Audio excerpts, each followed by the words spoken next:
দুটো নামই সঠিক। খিদির আলাইহিস সালাম, ওনার কাছে একজন যুবক আসলো, এসে বলল, হুজুর, কয়েকটা বছর থেকে আপনাকে আমি খোঁজ করে যাচ্ছি, শহরের পরে শহর, গ্রামের পরে গ্রাম আপনাকে আমি খুঁজে বেড়াচ্ছি, কিন্তু আপনাকে আমি খুঁজেই পাচ্ছি না। খিদির আলাইহিস সালাম বললেন, তাই? তুমি আমাকে খুঁজছো, কি ব্যাপার, কারণটা কি? বলল, হুজুর, আপনাকে আমি অনেক দিন ধরে খুঁজছি, শুধু একটা উদ্দেশ্য আমার। উদ্দেশ্যটা হচ্ছে এই যে আপনি আমার জন্য একটু দোয়া করবেন যে আল্লাহ যেন আমাকে পৃথিবীতে সুখী করে, পৃথিবীতে যেন কোনো আমার লাইফে টেনশন না থাকে। অর্থাৎ আমি এমন একটা জীবন চাই যে জীবনে there is no tension, there is no mental instability, there is no sadness, there is no mentally depression.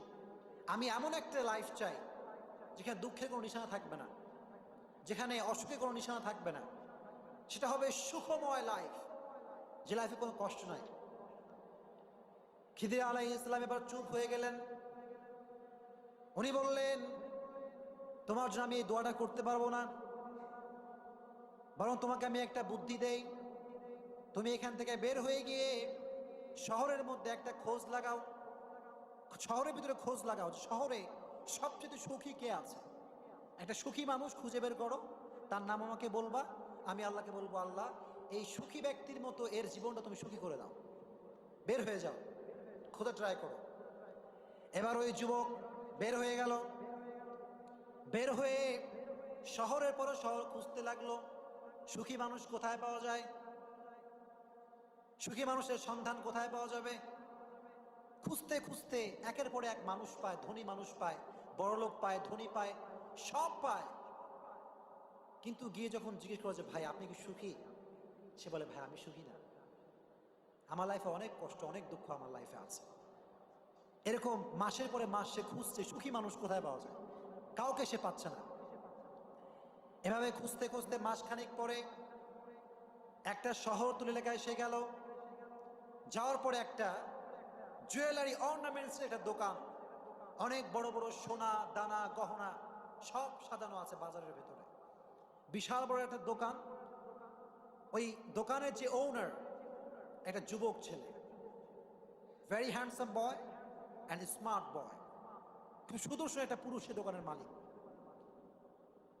দেখছে যে যুবকটা মুচকি মুচকি হাসছে, যুবকের গায়ে খুব দামি একটা পোশাক পরা, যুবকের গলায় সোনার চেন পরা, যুবকের লাইফের স্টাইল আলাদা। এবার সে মনে করলো যে he is real happy man, এর মতো সুখী তো আর কেউ হতে পারে না। সঙ্গে সঙ্গে দৌড়। কেন দৌড়?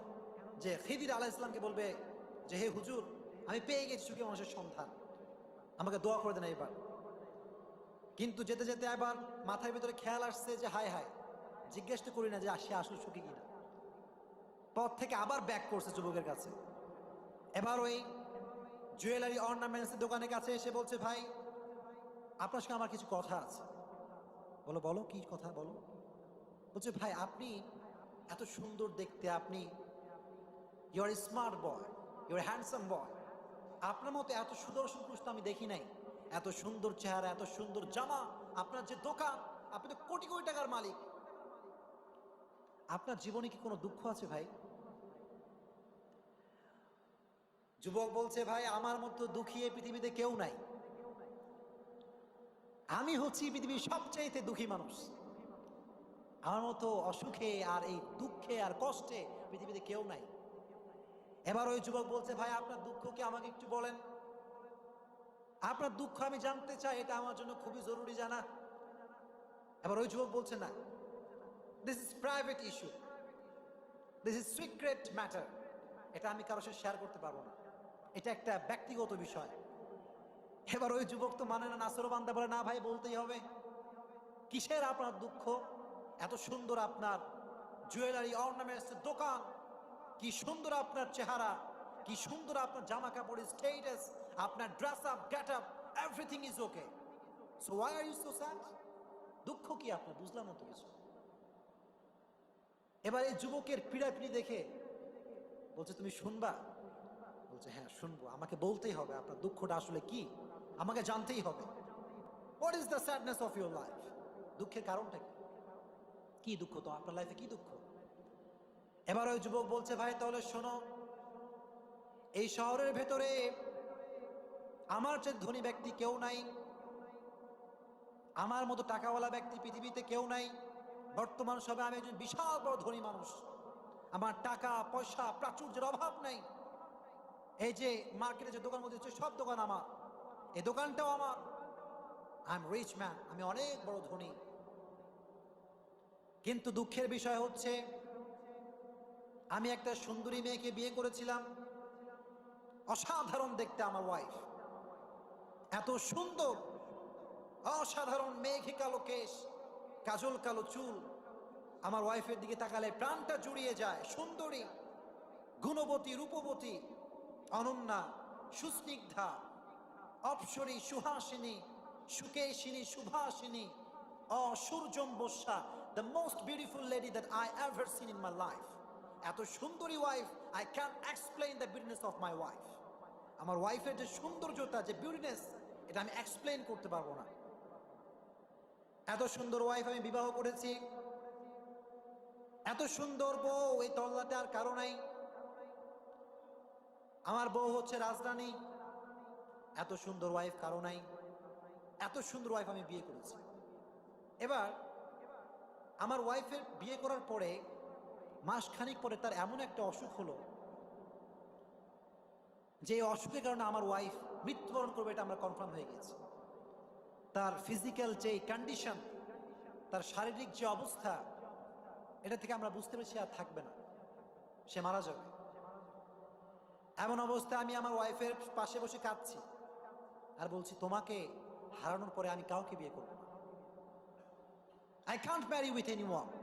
আমি কাউকে বিয়ে করতেই পারি না। আমার লাইফের ফার্স্ট লাভ, আমার লাইফের প্রথম ভালোবাসা তুমি। তোমাকে ছাড়া আমি কাউকে বিয়ে করার কথা কল্পনাই করতে পারি না। এবার তার বউ বলছে মিথ্যা কথা। It's emotional dialogue. আবেগী কথা কাজ হবে না। তুমি আবেগে পড়ে বলছো আমি মারা গেলে তোমার বিয়ে করতে 1 মাস দেরি লাগবে না। এখন বউ কয় যে আমি বিশ্বাস করি না, কিন্তু স্বামী এত প্রেশার তার উপর, সে বলছে বিশ্বাস আমায় করাতেই হবে, বিশ্বাস না করলে তো হবে না। এবার সে বিশ্বাস করানোর জন্য কোনো পন্থা পাচ্ছে না। সর্বশেষ সে একটা পন্থা পেয়েছে। কয়টা পন্থা? একটা পন্থা। সে পেয়েছে কি? সে নিজে ছুরি দিয়ে নিজের যে লজ্জাস্থান, লিঙ্গ, এটা সে কেটে ফেলেছে। বুঝতে পেরেছেন? কেটে তার ওয়াইফের সামনে নিয়ে আসছে। এসে বলছে, দেখো আমার যে পুরুষাঙ্গ, যার মাধ্যমে আমি একটা মেয়েকে বিয়ে করতে পারবো, এই শক্তির সর্বোচ্চটুকু তোমার জন্য বিলিয়ে দিলাম। Because I really love you and I can't marry without you. আমি বিয়েই করতে পারি না তোমাকে ছাড়া, অন্য কাউকে বিয়ে করতে পারবো না, এটা আমার কল্পনার বাইরে। এবার বউ বলছে, এবার ঠিক আছে আমি বিশ্বাস করলাম। বিশ্বাস করে কাজ কি? এবার সবকিছু যখন শেষ, মোটামুটি 7-8 দিনের ভিতরে তার ওয়াইফ আবার পুনরায় সুস্থ হয়ে গেছে। কথা বুঝতে পেরেছেন? এখন তার তো পুরুষত্ব নাই, সুন্দরী ওয়াইফ, যুবতী ওয়াইফ। এখন এই অবস্থায় তার বউকে সে ফিজিক্যাল যে শান্তি, এটা দিতে পারে না। এখন তার ওয়াইফ তার যেই গোলামগুলো আছে, এই গোলামদের সঙ্গে সেক্স করে, হারাম কাজ করে, ব্যভিচারী কাজ করে, ব্যভিচারের কাজ করে। আর এই যুবকটা তাকিয়ে তাকে সব দেখে, কিন্তু কিচ্ছু বলতে পারে না। কারণ সে কি বলবে? সে তো নিজে তার চাহিদা পূরণ করতে পারে না।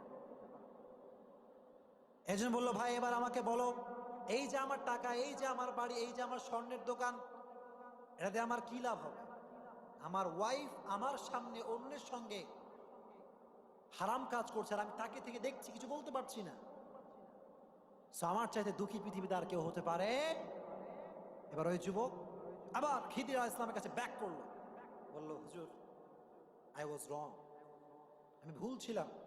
পৃথিবীতে আসলে কেউ সুখী নয়। পৃথিবীতে আসলে কেউ কি নাই?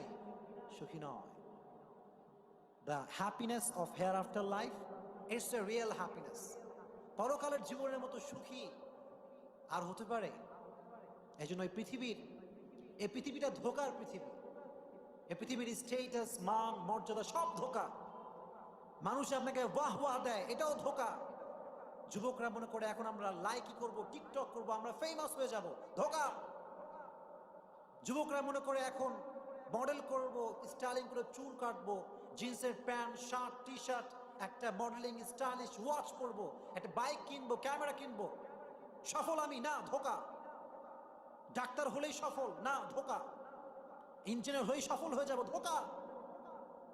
Everything in this world is like a mirage. এই পৃথিবীর সবকিছু মরীচিকার মতো। বিশ্বাস না হলে যারা জানাজা হবে তাকে জিজ্ঞেস করেন, যার মাইয়ের তা খাটিয়ার উপরে শোনো তাকে জিজ্ঞেস করেন, ভাই তোমার সম্মান কোথায় গেল, তোমার স্টেটাস কোথায় গেল? Where is your status? Where is your money? Where is your bank balance, man? কই তোমার সম্মান, কই টাকা পয়সা, কই তোমার ধন সম্পত্তি, কই তোমার ফ্যান ফলোয়ার কোথায়? আজকে কিচ্ছু না। You are alone today. তুমি আজকে একা, বড় একা তুমি। আজকে তোমার পৃথিবীতে কেউ নাই। এজন্য মাঝে মাঝে কবরস্থানে যাবেন, ধনীর কবর দেখবেন, গরিবের কবর দেখবেন, সব ইকুয়াল, সব সেম। কোনো পার্থক্য আছে? কোনো পার্থক্য নাই। কবরে মাঝে মাঝে যাবেন, মাঝে মাঝে এক এক আমি যাই, এক এক কান্দি। আহা, কত নেতা, কত ফেমাস মানুষ শুয়ে আছে কবরে। কবরের উপরে মাটি নাই, কবরের উপরে চাটিয়া নাই, চাটাই মাটাই সব শেষ। কবরে পানি পড়ছে, কবরের উপরে গাছ। আজ ওই কবরে সূরা ফাতিহা পড়বে এমন কোনো ব্যক্তি সে কবরে বাকি নাই, সব পড়ে আছে। वीरान कब्रे शहरे खामोशा सूरा फातिहा पढ़ने वाला भी कोई बाकी नहीं रही। এমন কবর পৃথিবীতে আছে, শেষ। কবরের কিচ্ছু নাই ওই কবরের। ধনী গরিব, সরকারি চাকরিজীবী, বেসরকারি চাকরিজীবী সবাই একসঙ্গে পড়ে আছে, কোনো পার্থক্য নাই। এজন্য আল্লাহ বলেন পরকালে there is no difference. There is no difference between black and white and the member of the parliament and rickshaw puller. Everyone is equal, completely equal, 100% equal. There is no difference between them in the day of judgment. কিয়ামতের ময়দানে পরকালে ধনী গরিবের পার্থক্য নাই, member of the parliament এবং রিকশাওয়ালার কোনো পার্থক্য আল্লাহর সামনে নাই, ঠিক কিনা? আল্লাহ বলবেন ইন্না আক্রামাকুম ইনদাল্লাহি আতকাকুম। আজকে সবচেয়ে দামি সেই ব্যক্তি যার ভিতরে আছে আল্লাহর ভয়। কি আছে? আল্লাহর ভয়। আল্লাহর ভয় যার থাকবে, সে ধনী হোক গরিব হোক, পৃথিবীর সে যেই হোক না কেন, আল্লাহ বলবে আজকে তুই জান্নাতি বান্দা। সুবহানাল্লাহ। Member of the parliament, president, prime minister, there is no difference, কোনো পার্থক্য নাই। কোন দল কর্তা, কোনো পার্থক্য নাই। everyone is equal, completely equal, 100% equal. সবাই সমান। খতিব সাহেব, কিসের ইমাম সাহেব আর কিসের মুয়াজ্জিন সাহেব, কিচ্ছু দেখা হবে না। ইন্না আক্রামাকুম ইনদাল্লাহি আতকাকুম। যদি তোমার আল্লাহর ভয় থাকে তাহলে তুমি জান্নাতে যাও, আর যদি তোমার আল্লাহর ভয় না থাকে বাস তোমার আর কিচ্ছু আজকে বাকি নাই। এই জন্য আল্লাহ আমাদের সবাইকে আল্লাহর ভয় অর্জন করার তৌফিক দান করুন, আমিন। সবাইকে পরকালের